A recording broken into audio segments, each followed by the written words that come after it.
It is an interesting market segment.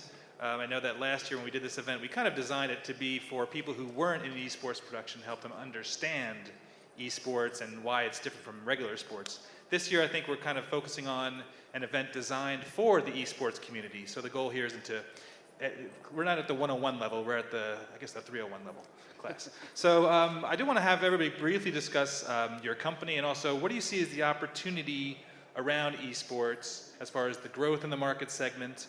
Vince, would you like to begin? Sure. Yeah, what was the first part? First part is the opportunities around esports. Okay, the opportunities around esports. Well, it's obviously a very, very quickly emerging market. I think that's why we're all here, is that it's you know, the next big thing in video production and the next big thing in sporting and betting and you know, many different things. So that's my simple answer to that question. David? Yeah, so when we look at, as we talk about the emerging market space, one of the things is talking about scale. So Blackmagic design, where we like to think of ourselves as being value engineered. Some people might say cheap, inexpensive. But that allows for scale for us to be able to go out. So we find ourselves in that conversation about how do we make the studios, how do we get the, you know, the experience out to as many people as possible, and use the high quality tools. Blackmagic can help with that. And so when we see this market exploding, and it is, it's all about how do we make that scale from the larger Overwatch arenas to the smaller, you know, venues that are maybe local franchises. Cameron? Yeah, Cameron Reed, Ross Video. I think you guys probably know me by now from this morning, but opportunities are abound. What we're talking about is a new industry. Okay, and so when you talk about sports, and you're asking what opportunities are there in sports, every kind of company you could imagine can have opportunity in sports, right? There's opportunity to build arenas, any size of broadcast studio, data integration, marketing and advertising, trying to reach the demo that everybody can't figure out how to get to spend their money because they're millennials and they grew up with Napster like me, right? So opportunities are limitless. It's really as creative as we want to get, I think, at this point. Larry. Larry Thorpe with Canon. Those of you who know my age know I'm the novice on the stage where esports is concerned. The layering of broadcast production on top of all of that computerized stuff, of course, dings little bells, it's lenses, cameras, and I'm here to try and learn what the heck is needed in lenses and cameras. We have a vast variety of them, but I don't think you need a 100-to-1 zoom lens to cover what's going on out there. I can see an awful lot of tight shots.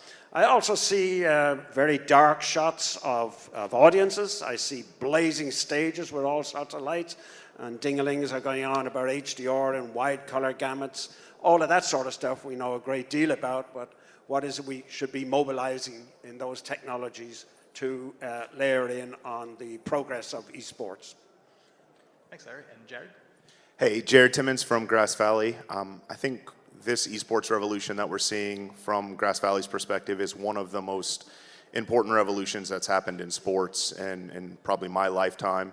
And we really see it setting the stage and a different direction for how sports can be produced in the future. I often say that if regular sports and professional sports don't become a lot more like video game engines in the next 10 years, we've done something drastically wrong. Because all of the opportunities that esports is opening up for different metadata environments, different distribution, being digital first, having that strong social component, I really think factors into the regular sports world, and I see esports as blazing a trail that will benefit traditional sports for years and years to come. Excellent, great. All right, so let's get into the discussion. The last session kind of hinted at this challenge that's unique for esports, which is you have obviously the game environment itself, which is virtualized. You have virtual cameras, observers, flying cameras around, doing camera moves within a virtual environment. But then you have the arena experience, right? Which it's very unique in that if we all went to a Lakers game today and the in-venue scoreboard crapped out in the middle of the game, we could still watch the game and enjoy the game, and maybe we would have problems knowing what the score is and keeping track of that, but we could at least enjoy the game. Esports very different. The in-venue video experience is just as important as the virtualized experience. So let's start with cameras and lenses, because what you're dealing with is you have a stage, right? And Larry, you mentioned there's a very dark, so the rest of the arena is dark. You want to try to get some shots of fans, but you're shooting them in the dark. You also have the players on stage, usually very well lit, but there's a lot of LED lighting going on. There's a lot of dynamic colors, and obviously strobes and flashes. So Larry, let's start with you, because you obviously have looked at all of these things over the years, the impact of trying to shoot in that environment. I guess it's basically an entertainment show, for lack of a better word. When it comes to choosing a lens in that environment where we're up on the stage, you're not shooting from across an arena, what are the challenges as far as choosing a lens when you're shooting within like 15 to 20 feet of that environment of players on the stage with LEDs and smoke, and how does that impact lens decision? Well, of course, the LEDs is a big challenge. We'd like to know, of course, what's the pixel count, because they can vary all over the map, and how do you avoid the moire interference? Today, we're in an environment where we have cameras that are 4K, 5K, 6K going up, and super sampling can help that. Super sampling, down sampling, you can eliminate sidebands a little more easily and control that. And after that, it is the illumination, the range of illumination from the dark to the extreme brights that we see. And the news is very good there. Of course, cameras are astounding today in their sensitivities from any manufacturer. And lenses, of course, are faster. So it's then the dexterity of the camera operator if the lens is moving from one rapidly to the other. But that's known in the world of live broadcast. So I don't think that's particularly new for esports. Right. So as far as since odds are the camera people aren't necessarily doing a lot of zooming, right? They're sitting on one distance. Are prime lenses a viable option within, on a DSLR and within an environment? Well, my sort of studies, I've been studying esports and looking at an awful lot of video. I do see an awful lot of small cameras. I do see a lot of tight shots. So I think that certainly says there's a role for prime. I'm not quite sure what the aesthetics are in terms of depths of fields. What are they looking for as they do close-ups of the players and things like that? But, it's all out there, and it's just a question of the production people making those decisions.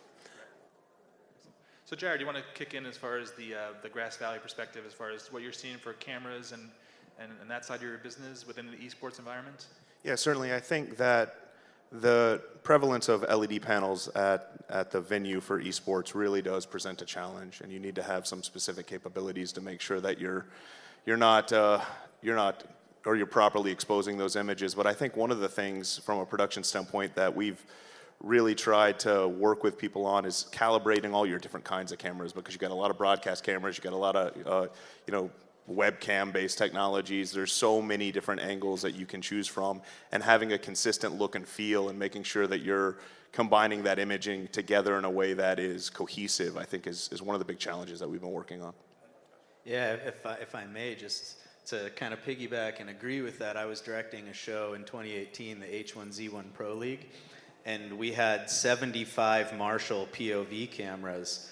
And I used to walk into the studio every Wednesday morning and go straight to video and say, "So, how are we painting these ones this time?" And he's like, "Oh, Cameron, well, you asked the question, the $64,000 question, didn't you?" Right? So yeah, it's very, very challenging.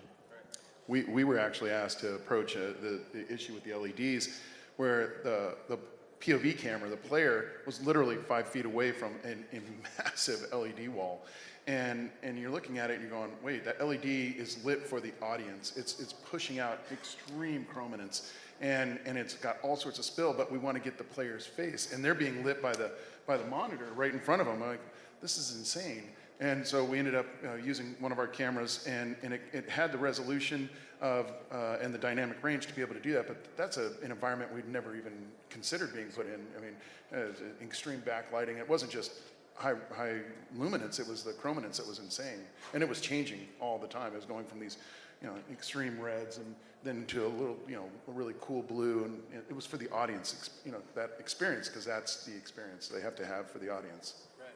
Well, a lot of these, the consumption is being done on these kind of devices and phones, which are obviously very HDR friendly and capable. So does this mean, do you think that given this environment of extremes, should HDR, be one of the key driving points to say, we should really be moving towards an HDR environment, and how would that help with all these situations? Well, I think you're in an HDR environment. Yeah, right. Because HDR is you're going further down into deep shadows and you're going further up. So that's what I've noticed in an awful lot of the videos I've been watching. So the fact that the HDR cameras are becoming pretty powerful today, it's good news. And the LED wall, again, suggests that large format, shallower depth of field, a lot of the broadcast studios have been moving to large format because they've got LED walls in some of those studios, and they want to get those defocused. I think it's also an important question to ask yourself too, though, is where you're transmitting your signal to, right? Because if you're sending it to Twitch, you can put a lot of work into UHD, HDR, anything you want. None of it mattered. You wasted every penny on it because Twitch is just going to downscale it and convert it into their own. Even their 1080p isn't really a true 1080p. 720 and 1080 are using the same bit rate on their platform. So this is an important question that I think production engineers out there, video engineers, are always asking themselves is, well, yeah, all of that sounds great, and we're trying to sell it to them, right? And then they're like, but none of it is for anything. Yeah, exactly. So until Twitch gets there, esports doesn't seem to have much of a reason to go there except for post and other sort of applications, not necessarily in their live stream. Right. Well, the next question we had was as far as the arena pipeline, right, which has to do with covering a real-time performance production without impacting the performance and processing of that virtualized environment. So for example, you have a synthetic environment running at about 120 frames per second, if not more, and then that's being brought back down to 59.94. So how do you do that effectively without really kind of negatively impacting the performance and speed and processing? Yeah, and you get in that pipeline, you're always thinking about the athlete, and the athletes want to have the highest frame rate possible, right? You have to manage that expectation of near zero latency, high frame rates for them, because they can perceive changes in the game when the frame rates are not as high as possible. But then we get into our traditional broadcast environment, and of course we have to scale that back, right, to 60. So how do we peel that off? Do we take it prior to the game, or do we take it out after the game? We can affect that exposure to the athlete. And then that's got to be piped around. When you look at some of you talk about the synthetic environment, well, they're utilizing green screen, things like that as well, and they want to use that gameplay as a background. So you've got to distribute this around to many different areas. It's a tough call because we don't have to do that in multiple frame rates in other sports. Everything's it's all standardized for the entire broadcast. Here we're talking about the athletes themselves are part of the presentation, where it's not anything. That happens in no other sport, right? Right. Yep. Larry? Yeah, the 120 frames seems to be very, very important to the players.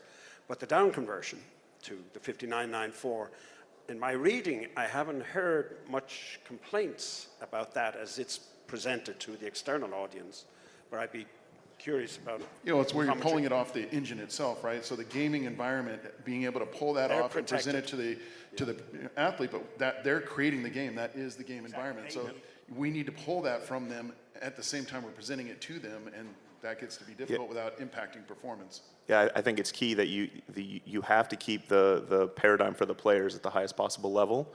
But we've been forced, and I think one of the great challenges of esports is just the amount of syndication elements, the amount of different formats, the amount of different codecs, the amount of different resolutions and frame rates are really at a level you don't see anywhere else in production. So being able to build next generation engines that are frame rate agnostic, that are HDR, SDR agnostic, and can build these workflows so that you can condition the signal of whether it's going to a large screen at someone at home or you're watching it on your iPhone.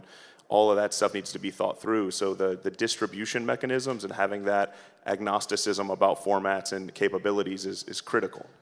So does that open up, is that really that challenge, the opportunity for traditional quote unquote broadcast equipment manufacturers, these the new ecosystem needed for esports? Is that where you all could benefit from developing esports development programs? At Blackmagic, I mean, we're looking at that. We have just like our friends at Ross, you have a quick reaction, right? You fairly agile companies that we're looking at this.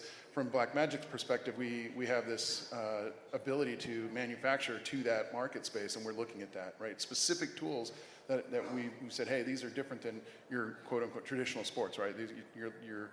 Those environments are completely different. We talked about the observer role, right? We mentioned that a couple times today, and I think it's understated how important that is. That's a completely new paradigm in the control room, right? Having these observers and giving them the tools and giving them traditional broadcast tools, but those observers, they have to be players.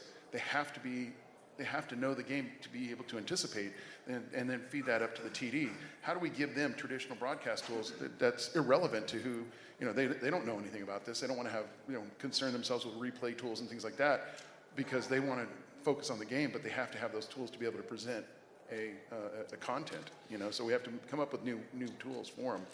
Yeah, I think that the two ways that esports has really pushed the technology manufacturers since I've been in this space has been in signal conversion, audio mux and demux, because your A1's going to have a really, really hard day if you're giving audio control to every one of those players on the system itself, which is how they're used to doing it at home, right? So you got to take their embedded signal, de-embed it, send it back to them, allow them to fiddle with it on a little mix amp, which then has to come back again because I'm the director and I'm not okay with a quiet picture, right? If I see him barking, I need to hear him. Well, what's he barking about, right? And the signal conversion, right? That's one area, and then the other area has been in data integration, right? Not that sports data streams are necessarily slow. I don't want to sound like I'm saying that necessarily, but everything in a video game is a data point. Literally everything you'll ever see on your screen is a data point. And it happens so quickly that a statistician can't keep up with it, right? So companies that are coming up with ways to, like DataLink, to come up with ways to just automate some of these graphics, these presentations, and these effects are going to have a lot of success in esports. Yeah, the use of AI, I'm sorry, Jared, just the use of AI is very important for this kind of stuff. We heard in an earlier panel where, they have to give a call out when an event happens, a trigger, and then the TD can make the choice of whether to go to it or not. There was a great presentation at HPA with, Jason put together, you all did a fantastic presentation on esports for the first time for a lot of these people. And the one that struck me was the one at the very end where MIT got up there and talked about how they had 50,000 cameras operating within the Overwatch environment. And they were using AI to pick the top 25 and do predictive camera angles and things like that. I was like, oh, that's unbelievable, but it's true. And Pete has spoken. Pete Imager talked about it. We can control everything. We can put the camera on. Imagine if you had the camera on the ball, and you could replay everything. We own every pixel, and that's every data point. So this gives you a whole range of monetization opportunities, but it also gives you a ton of headaches in production. Yeah, I would say from the Grass Valley standpoint that our engagement with partners in the esports space has completely caused us to refactor our entire approach to development. And I think as much as the quantified player to that terminology is built into the game engine itself, there's all kinds of novel things that we can start to create. But in order to do that, you need to have your software configured in a much more agile way. But I think one of the most interesting things about partnerships in the esports world with broadcast technology vendors is it's a completely different relationship than we've had in the past with our customers. Because most of these esports companies are very coding centric, they're very savvy, they do a lot of work for themselves, and so the partnership really is a true DevOps partnership where you're coding together, you're building together, you're sharing Jira environments. And so the way that we approach developing software is much more agile, it's much quicker, and I think the level of partnership between the vendor and the esports provider is higher than and more integrated than it's ever been before. So Vince, you've been very patient.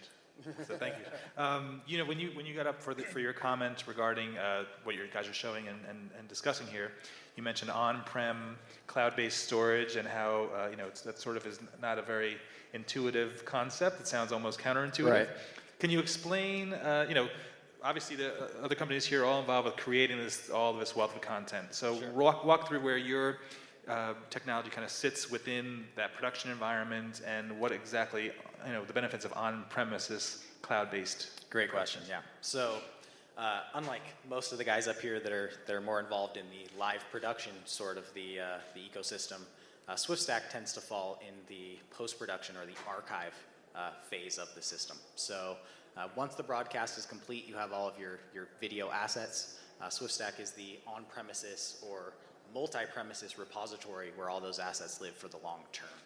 And as opposed to the public cloud where you pay for egress, one of the big reasons to use on-premises object storage is that you don't pay for egress. So it ends up being a lot more cost-effective, more performant, and it can also span multiple sites natively. So you get integrated DR. If your primary site goes down, your backup site takes over automatically without any kind of intervention. So can you walk through the workflow, if you will? So the actions happening, there are replays being created, there's obviously EVSs being used. Sure. There's this camera. So how does this all kind of flow through your system, and then where does it ultimately get? So we would be kind of the very final step in that workflow in terms of the live workflow. So you would have your camera feeds, your EVSs. They're doing their transcoding. They're writing files out to some sort of file storage, either locally or to a NAS or something, or a SAN. Then the DAM or MAM system does an ingest, archives it, and we are that archive location. That's that kind of final step. After the archive is complete, there are a lot of kind of new possibilities that are unlocked thanks to having on-premises object storage. You can do things like use AWS or Google for transcribing all of your video assets automatically, and then all of those transcriptions will be put back in the media asset management system or back in the object storage system and tied to those assets natively. So the power of metadata is a big part of that, as well as the power to use cloud compute with storage on-prem. Right, gotcha. So the next topic we wanted to get onto was the esports production professional, and how they may differ from the more traditional broadcast professional. Are there key? I mean, obviously there's some generational differences. They may be a little younger, but so how do they approach sports production from a different mindset than the traditional broadcast cameraman, technical director? So very similarly, I think. Before I started in esports, I learned traditional sports and news production, right? The challenge with the esports production professional, who is it? It's somebody probably around my age or younger, 9 times out of 10, depending on the position you're talking about, okay? So to design a system, you really need a very experienced person, right? Someone who comes with a deep understanding of the technology, how it works, how to convert those signals, how to get it all into a production environment. But then when you're talking about a replay operator, you can't bring in like Don Vermeulen from Fox. He's one of the best replay guys in the business, and he's going to come in and look at Fortnite and just be like, I don't know what angle that producer's asking for. What is going on here? So you need to have a replay system that the 20-year-old who knows exactly what angle the producer is asking for, he knows the game so well that he's selling up to the producer, right? You need to have a system that guy can come in, figure out pretty quickly, and be jogging and rolling and working with. It's like having your entire staff as all the color commentators, right? Everybody's the player. Like you get these color commentators, they're ex-players, they know the game, they can give you that. That's your whole staff. Right, everybody in the control room is a color commentator at this point. They have to be predictive because the environment is rapid. It moves so rapidly. Especially when you talk about a game like Fortnite or PUBG, where it's battle royale. You've got 100 different opportunities for a story to evolve, and you've got to look at this map, and you got to understand where they're going. When you look at Overwatch, the strategies that the teams are deploying, you've got to have someone who's played the game to be able to predictively go in there and not just tell someone. It's going to fall down on us. Uh-oh. Not just tell the TD, hey, switch here. Right. That TD already knows, right? You're feeding up in a language that they understand. Right, similarly to a sports team that's been working together for a long time. They know what each other want, they know what the producer likes, right? And so, again, like when you're talking about a technical director, you need a real veteran. You need someone, because it's all box effects in esports, it's a crazy build. a standard esports event is a very complicated build for the technical director. But then again, your graphics person who needs to be able to sell up to the producer, your replay guys who need to be able to sell up to the producer, they got to know what they're looking at. And 9 times out of 10, they're not going to come from a 15-year broadcast experience sort of a background. They're going to need a tool that's easy enough to interface with, that they can understand and get it on air within a pretty short sort of learning curve. Yeah, I would totally agree. I think that what we're seeing a lot of is this hybridization of user interface, where esports is challenging a lot of the traditional ways, the more tactile elements that we would have used in production in the past. That I think there's an element that wants that level of control, but then you also get requests, and I think the first time we'll see augmented reality in the production environment, and virtual reality in the production environment, not in graphics, but in the way that I'm actually bringing data to the forefront, making these decisions, collaborating with the rest of the production team. I think esports is really pushing that boundary. So being able to provide both virtual spaces for production elements as well as tactile and hybridizing them together is one of the critical challenges. So you're talking not only about an AR within the, like putting in like an NFL game where they put in a graphic on the field and it pops up. You're talking about the actual control room, potentially working with tools that use AR in order to drive the production itself. Yeah, like AR glasses that then have metadata being fed to them that you can see overlays, or VR environment where you could spin up a show. I think you see this demand as well in a lot of the new venues that are being produced for esports, or for these different kind of entertainment events, where they want to be able to have a more flexible space. They don't want to have to build their control room for the worst case scenario. They want to be able to spin up a very small switcher and do a local event. They want to be able to have that flexibility. And with that flexibility, you have to have a more elastic, I would say, interface environment. Right. So do you find that you mentioned the move towards, it's a virtualized gameplay environment. The whole industry is moving towards, potentially virtualized hardware, right? So virtualized production switchers, obviously graphics, a lot of the tools. What's that marriage like as far as and Jared, you kind of hinted at this a little bit, that opportunity when you're working with a virtualized gameplay environment and you're creating virtualized hardware tools, what does that mean as far as that impact of you guys being able to maybe update those tools or improve those tools to better meet the needs in the virtualized production environments?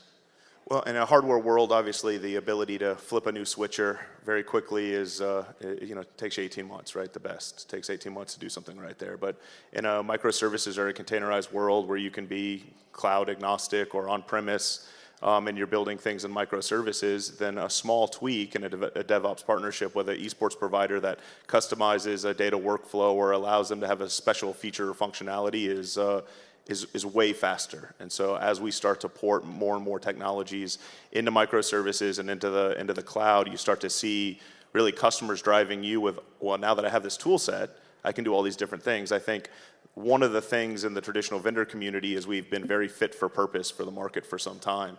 And so the problem was this digital revolution, and how do you monetize it? We have this issue of, well, if I want to experiment, I got to spend $300,000-$400,000 to experiment, and it doesn't make sense. But when you can spend something up, try something out, see what the business case is, and then proliferate from there if it works, or go back to the drawing board if it doesn't, it's a completely different relationship. Right. Yeah. I mean, Vince, do you find that as well? Obviously, in a cloud-based environment, you're tapping into, the AWSs and Azure and those kind of things. So what do you see as that opportunity for you to develop products that are more nimble and really kind of meet the needs of the esports community?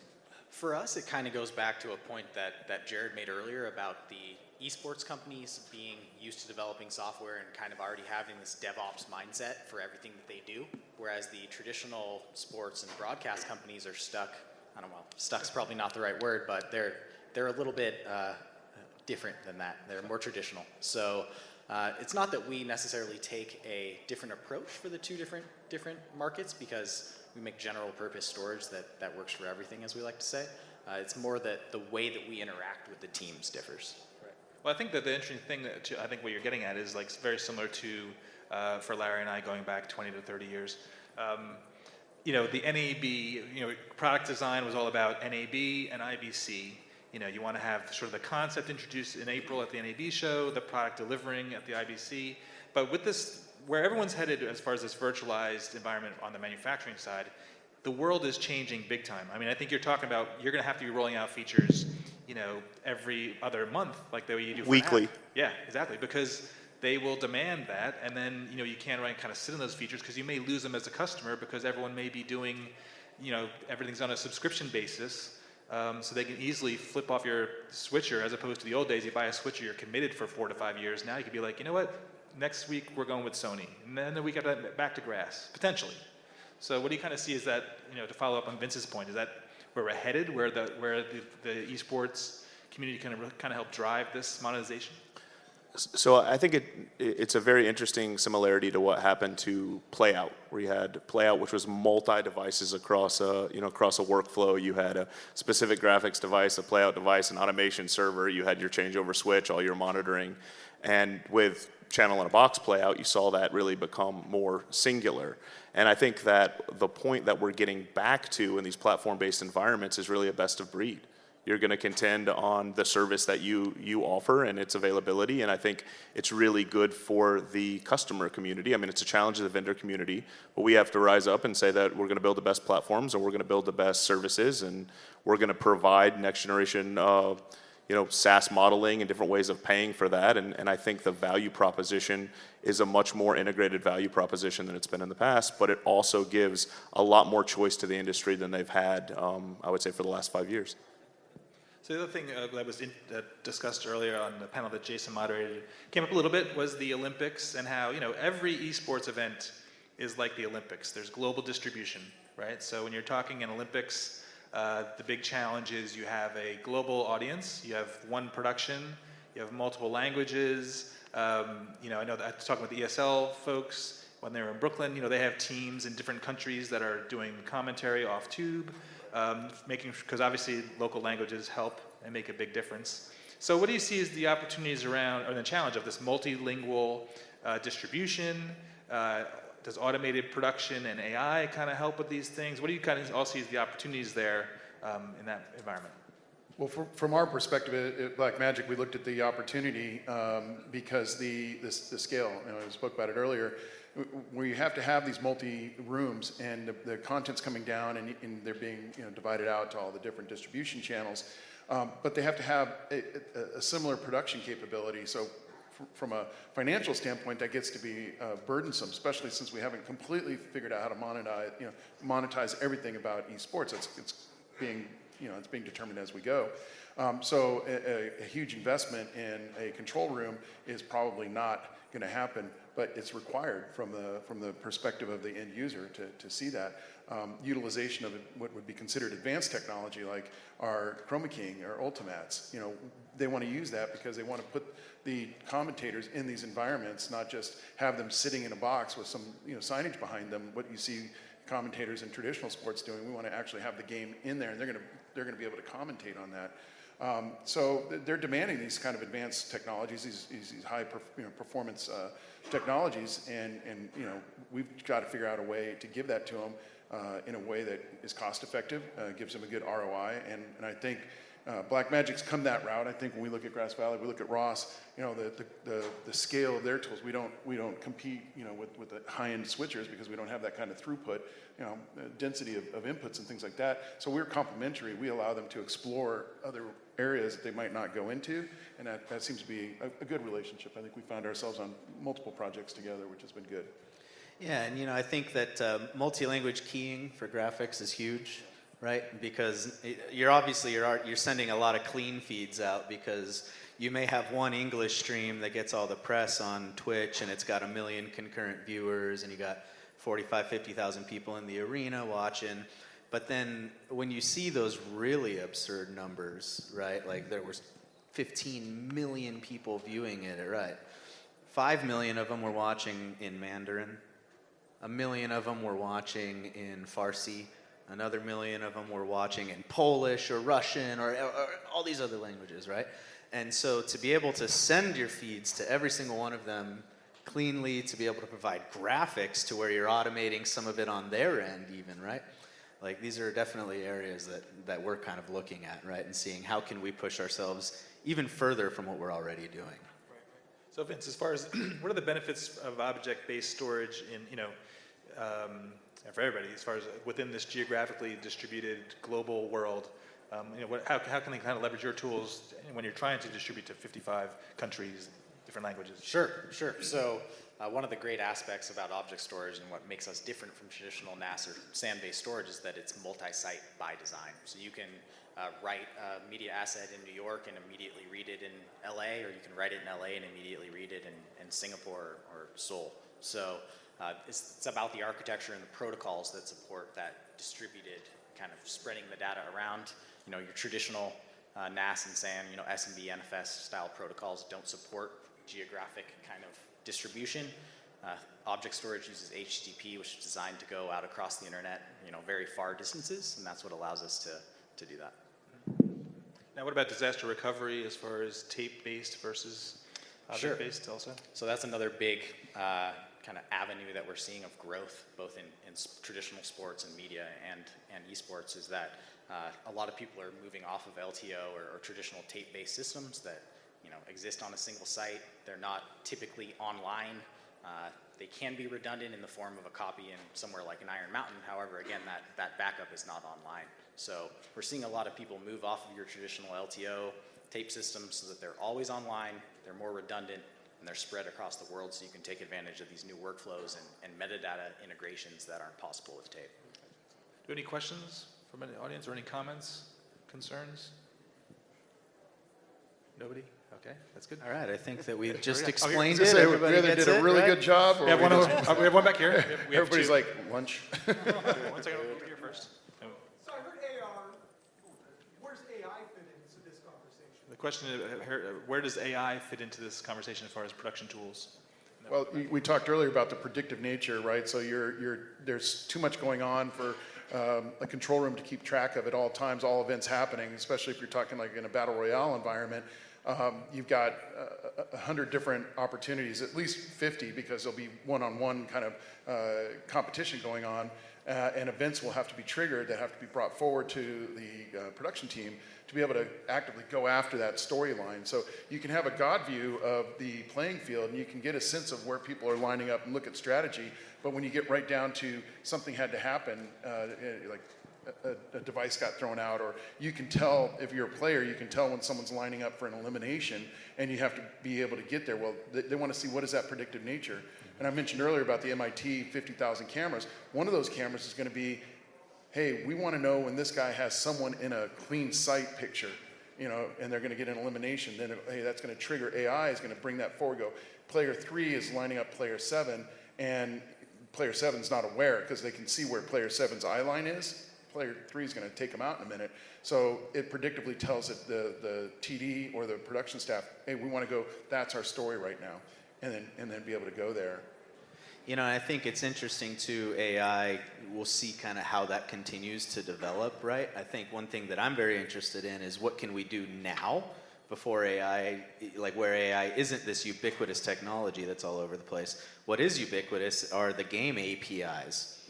The game's generating all this data, and we already have tools to link to that data and to start to generate some of these effects, right? And to automate, like you said, if you've got your DVE pictures of their POV cams, and it's not the exact same player that's on the screen at that moment, you might blame the director or the TD, or you might take a step back and realize, dude, this is a video game. This is happening much too fast for any director and TD team in America to keep up with. So the game data can tell the tool, switch it, and we can do that now. We don't have to wait for AI to be developed for 5 years to do that kind of stuff. So I would say that I think AI already is playing an instrumental role, and I think that as we have access to more and more data, we can start to do very interesting things.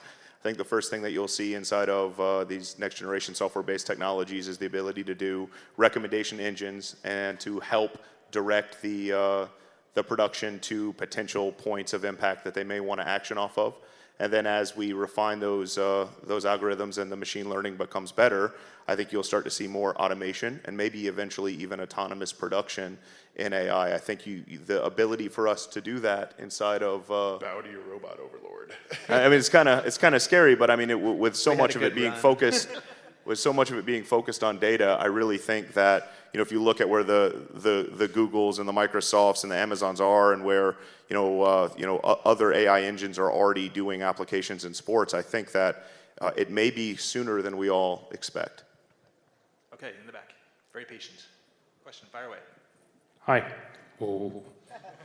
I've seen a bunch of productions made on top of 20 Logitech $50 cams connected to one PC, which is crazy. Though, in the end, after OBS, Vmix, whatever, zero money production, it ended up being a pretty good picture made in a dormitory, I don't know.